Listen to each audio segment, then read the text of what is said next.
Hi, we're back. It's Emily and Alex and Quasi this time. And we're back in action this month.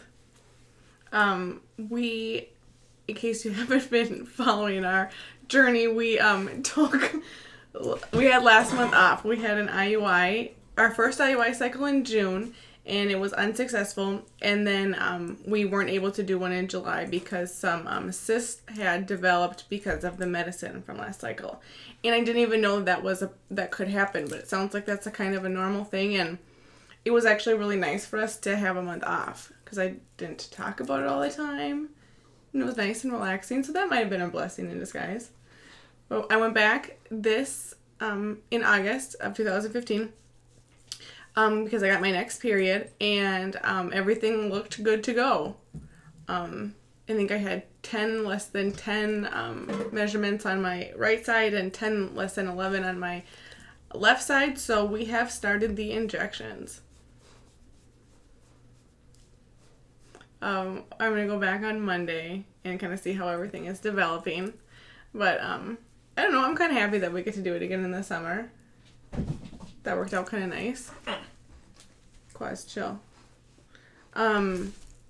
The one thing that's kind of changed now is that now we have started over with the new insurance. So we have been having a lot of this kind of covered, and now we're starting to kind of pay out of pocket for some of these expenses. So that's kind of hitting us now. That's kind of a new thing, but we're getting used to it. What do you think? Yeah, we know how much it'll be, so yeah, we got to figure it out. And so we're doing this. Hopefully, if everything works out, we're going to be doing an IUI here in August. And then I'm also kind of gearing up for the school year. I work in a school to kind of talk to my boss about the possibilities of maybe coming late a couple times a month because if we want to continue doing fertility treatment, that's going to be having something that will happen, and just kind of seeing if that's a possibility or not. So I'm a little nervous about that going forward.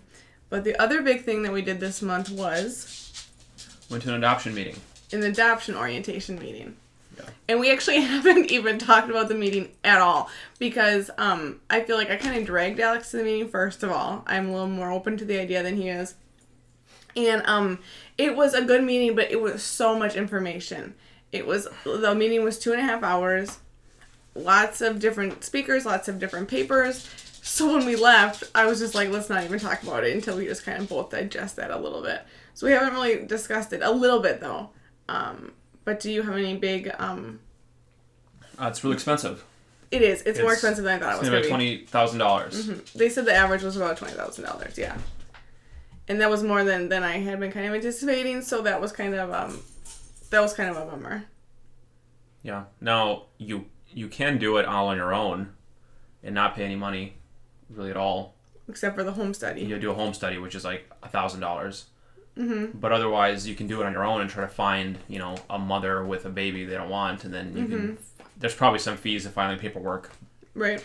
But if you want to use this, organization... Mm-hmm. And I'm sure most organizations are the same, and they kind of do most of the work for you. Well... Which is kind of nice. You'll probably have to pay lawyer fees, too. Mm-hmm. So it's not going to... you're still paying a home visit. You're still going to pay lawyer fees, which are probably like $250 an hour, I bet. Yeah, I bet that's what it is. And then I don't know how many hours of lawyer time you need, but that's all kind of included in their estimate of $20,000. I don't know how much of that you get if you do it on your own. So yeah, we kind of went to just I wanted to explore our options, get some more information, and I'm glad we did. We had the time to go. It cost like $25 to go to the class. They seemed legit. They seemed good. They had a lot of information, but I'm still kind of digesting it. It's a lot. It's kind of a lot to take in.